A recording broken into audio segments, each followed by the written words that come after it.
Lapu-Lapu City Health Office may makak sa nga gipamaligya nila ang ilang supply sa face mask. Samtang Lapu-Lapu City Police hayan mo patuma na sabunya sa no face mask, no entry policy. Si Luan Mirondina adunay live report. May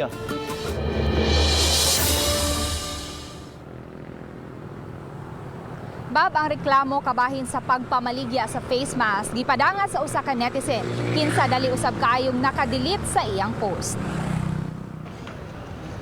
Gipasabot ni Lapu-Lapu City Health Officer Dr. Agnes Cecil Realiza nga sukad pa niadtong hinapos sa buwan sa Pebrero nila gihunong ang pag-apod-apod og libreng disposable mask sa mga upunganon.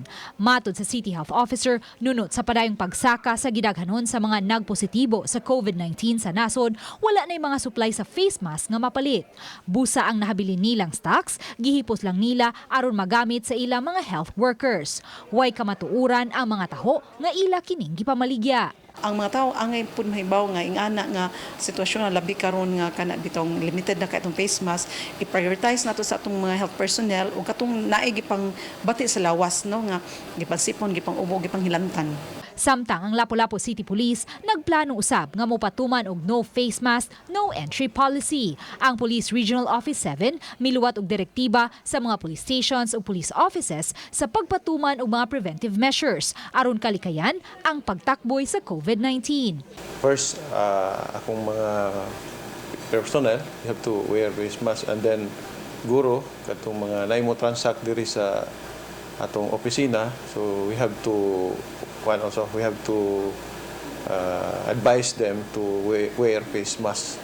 Ganiha, naobserbahan sa Balitang Bisdak nga adunay pipila lang nga nagsulubog face mask apan kadaghanan kanila walay mga face mask samtang naglukat og police clearance. May mga alcohol usab hinuon nga gibutang haduol sa entrance sa police office.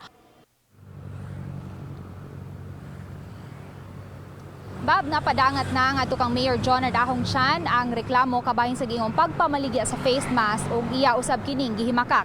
Ang City Health Officer mauman ang gitugyanan sa supply sa face mask sa Dakbayan. Og so far, Bob, mao kana ang latest nga atong nahipos gikan dinhi sa gawas. Bob. thank you so much sa Luan Mirondina sa imong live report.